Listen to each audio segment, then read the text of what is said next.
12시간 전에 마감한 트레이더가 생생하게 전하는 글로벌 마켓 리뷰 델타1입니다. 우리 시장은 의미 있는 반등을 하였고 해외 시장은 나스닥이 짱짱하게 버티면서 시장을 견인했는데요. 하지만 유럽 세션에서 변동성이 급증하면서 뭔가 삐걱거리는 모습이 있었죠.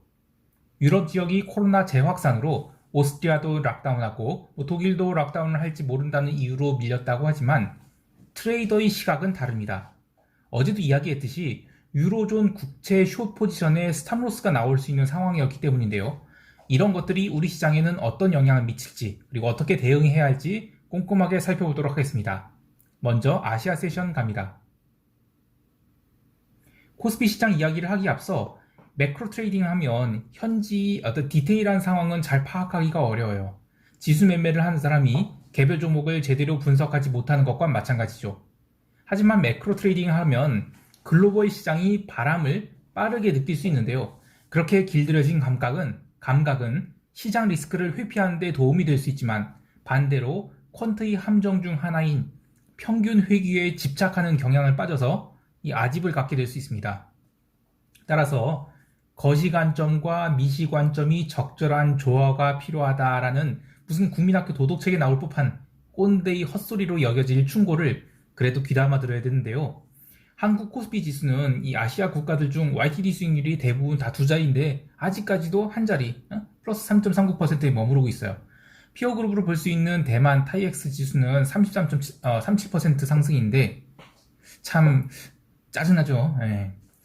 그래서 자꾸 우리 시장에 대한 롱마인드를 버리지 못하겠어요. 근데 반면에 해외 시장은 지나치게 과하게 달리고 있는 거 아닌가라는 생각을 해서 글로벌 시장에는 숏마인드를 그리고 우리 시장에는 롱마인드를 갖고자 하는 그런 경향이 있어요. 결론부터 이야기하자면 이제 그런 마인드가 좀 먹히지 않을까 해요. 장 초반 우리 시장은 의외로 갭 다운 출발을 했지만 10분 만에 391.35포인트까지 순식간에 급등을 했는데요. 이때의 마켓 드라이버는 외국인이 선물 매수였습니다.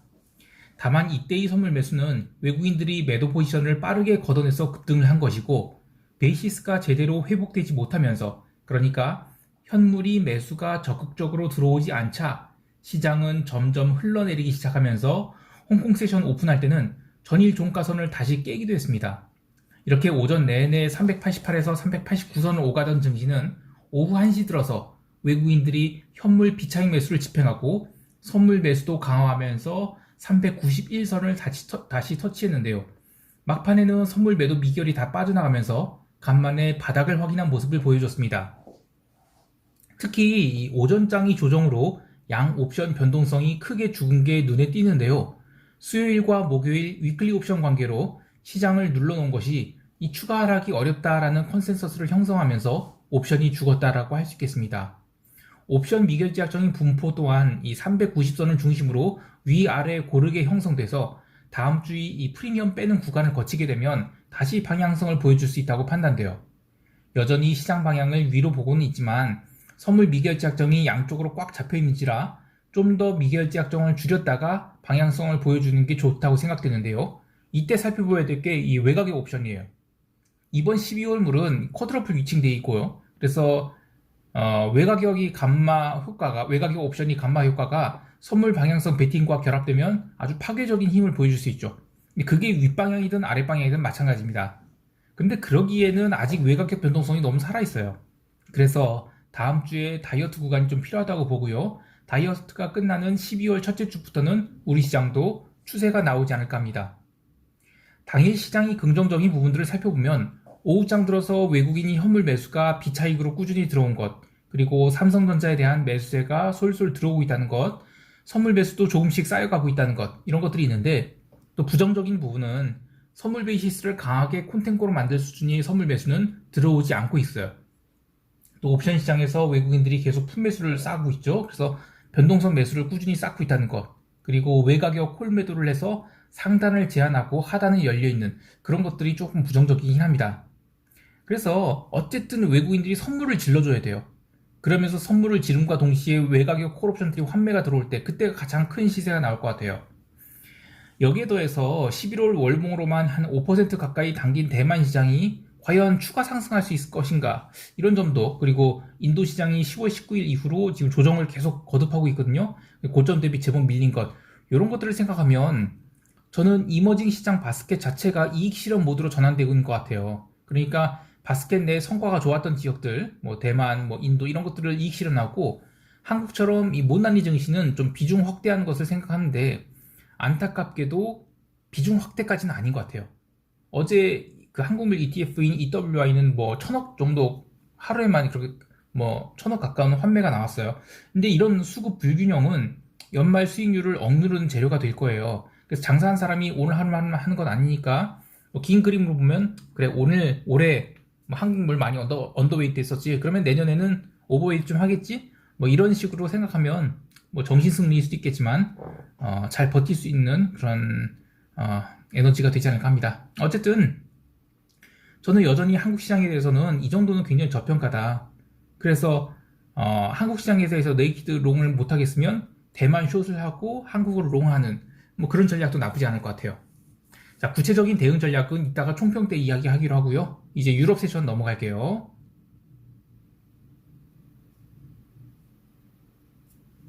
유럽 증시는 어제 아주 중요한 하락을 했습니다. 어제의 하락은 기술적으로도 너무너무 중요한 하락이었는데요. 언론에서는 무슨 코로나 재확산 우려, 그리고 뭐 오스트리아의 락다운 결정이 시장을 밀었다라고 하지만 트레이더는 그런 뉴스 이면에 있는 현상을 잘 봐야 됩니다. 어제 시장이 진짜 문제는 유로화 통화옵션 관련 스탑로스가 모든 걸 유발시켰다고 할 수 있겠어요. 최근 채권이 변동성이 가라앉고 있는 상황에서 통화시장의 변동성은 급증하고 있는데 그 중심에는 유로화가 있어요. 지난 11월 10일 수요일에 시작된 유로화의 신저가 약세 흐름이 스탑로스를 연이어 만들어내면서 17일 수요일 아시아 세션에서 언더슈팅을 만들었어요. 그리고 이틀간 반등을 했는데 금요일 아시아 세션 시작하면서 다시 매도가 쌓이기 시작했고요. 유럽 세션 본장 개장 1시간 전부터 유로화 매도 공세가 더욱 커지면서 시장이 리스크가 대두되기 시작했습니다. 오후 4시 독일 상생산 물가지수가 전월 대비 3.8%로 컨센을 대폭 상회하자, 아니 이렇게 물가가 오르면 당연히 국채 가격이 크게 밀려야 되죠.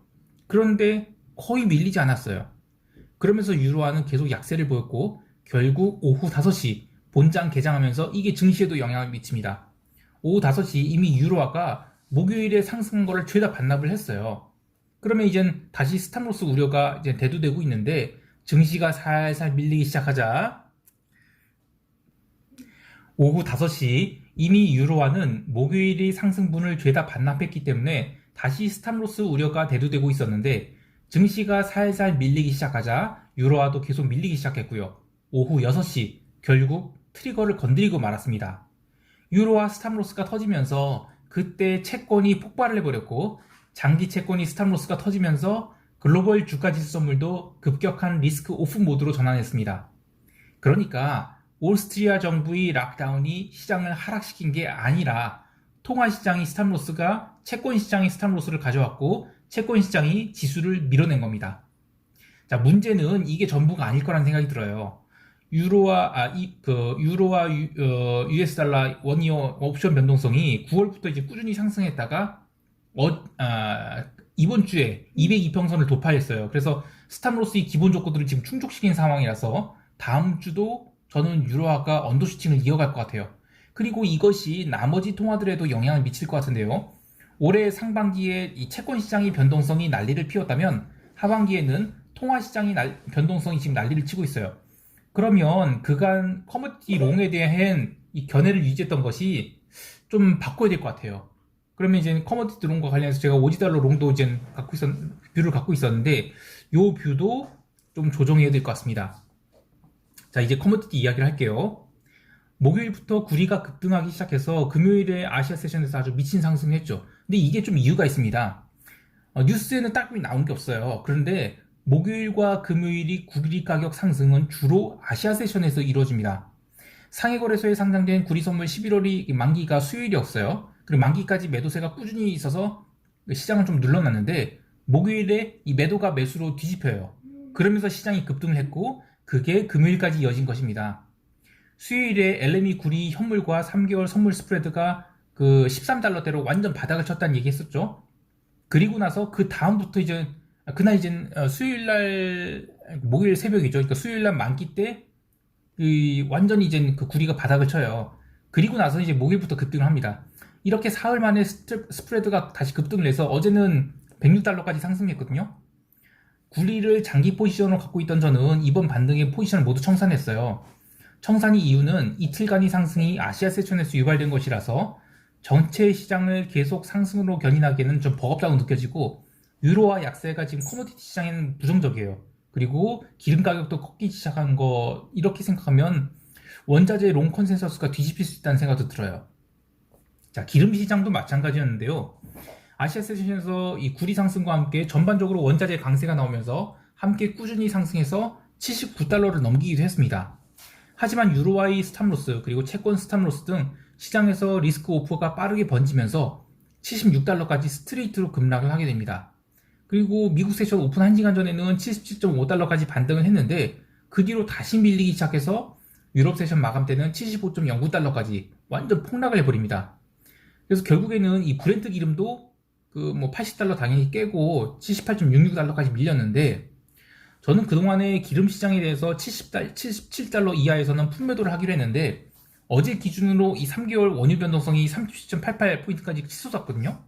그러면 이제 변동성이 지속적으로 상승할 수밖에 없어요. 그러면 포지션으로 품매도를 하는 것보다는 콜매도도 좋고 품매도도 좋고 옵션 매도 단타를 하는 게 훨씬 더 좋은 성과를 보입니다. 물론 당연히 레버리지 관리해야겠죠. 그러면서 기름 시장의 변동성이 살아있는 것을 좀 즐겨야 되는데, 3개월 변동성이 37포인트를 넘겼다는 이야기는 하루의 장중 고점과 저점이 최소한 2달러 이상 움직일 수 있다는 얘기예요. 따라서 역추세 플레이를 하더라도 저점 대비 최소한 2달러 이상 추세 진행이 된 상황에서 역추세를 해야지, 2달러도 안 올라왔는데 또는 2달러도 안 밀렸는데 역추세했다가는 엄청 스트레스 받을 수 있다는 얘기입니다. 그만큼 장중에도 제법 큰 방향성이 생긴다는 것이고요. 단기 매매 잘 하시는 분들은 그만큼 성과를 내기가 좋겠습니다. 여기까지 하고 미국 세션 갈게요.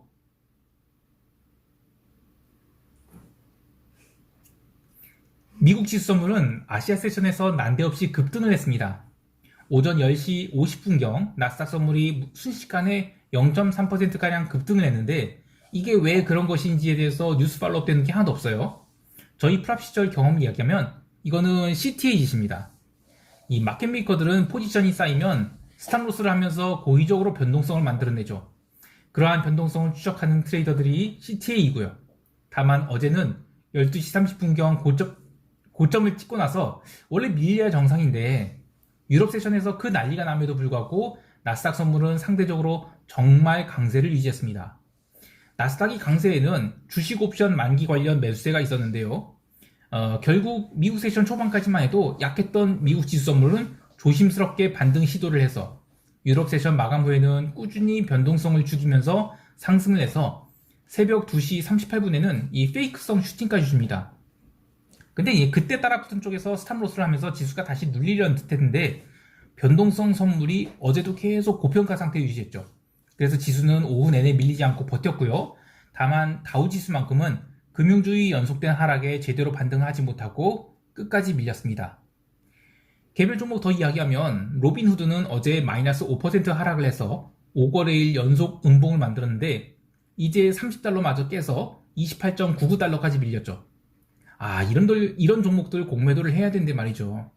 그리고 어제 급등을 한 주식 중 인투이트라는 종목이 있는데, 이게 시총 22등짜리거든요, 나스닥. 근데 어제 갭으로 10%를 날렸어요. 상승을 시킨 거죠. 근데 문제는 이날이 주식 옵션 만기예요. 이 콜옵션 내재 변동성이 500포인트, 옵션 매도자들 다 콜매도자든 사망한 날이죠. 마찬가지로 마이크론 테크놀로지도 갭으로 2% 넘게 뜬 다음 하루 종일 폭등해서 7.8% 상승. 이것도 콜옵션 커버링 만들어진 거예요. 그래서 저는 어제인 나스닥 상승을 클라이막스로 보고 있어요. 죄송합니다. 나스닥 지수가 얼마 밀리지 않아서 월요일 아시아 세션에서 추가 상승을 보일 수 있다고 생각하지만, 이제 정말 다 끝났다는 생각도 들어요. 그래서 월요일 시장이 하루 쉬고 화요일부터 하락을 한다, 이러면 저는 나스닥도 이제 꼭지라는 생각이 들어요. 근데 가장 이상적인 하락이 고점을 치는 형태가 어떤 형태로 나올지 몰라요. 윗꼬리 돋지 나오고 음봉 내는 게 제일 좋긴 하거든요. 근데 그런 게 나오지 않고 그냥 작은 도치 이런 거 나오면 하루 정도 더 기다려야 될 것 같고요. 어쨌든 음봉이 나오고 나서야 하락을 시작한다라고 생각을 해야 되고요. 그 음봉이 작든 크든 상관없습니다. 음봉이 나오기 전에는 하락을 보진 않도록 하겠습니다. 자, 마지막으로 금융주 이야기를 하고 싶은데요. JP모건이나 골드만 등 이 금융주들이 채권이 계속 바닥에서 버벅거리는 상황에서도 꾸준히 하락을 하고 있거든요. 그래서 주봉으로 굉장히 센 음봉을 얻어맞았어요. 지금 미 국채랑 유로존 국채의 괴리가 굉장히 심각한 상황인데 어제 유로존 국채가 스탑로스가 터지면서 미국 장기 국채도 조금씩 상승하고 있죠. 물론 단기물은 장중에 상승분을 죄다 반납했지만 장기 국채는 아직 밀리지 않고 있는데요. 유로존이 리스크는 이 코로나 문제 말고도 터키 이슈도 있고 에너지 가격도 있고 또 뭐 화약과는 다름없어요. 화약과나 다름없습니다. 근데 증시는 계속 변동성을 죽이면서 달렸는데 어제 유럽 주식이 아주 의미 있는 하락을 시작하면서 변동성을 처음으로 살리기 시작했어요. 자, 만약에 미국도 장기 채권 가격이 다음 주부터 살아난다라고 하면 연말까지는 저는 금융주 성과가 안 좋을 수 있다는 생각도 해요. 이제 시장 총평하면서 대응 전략 이야기하도록 할게요.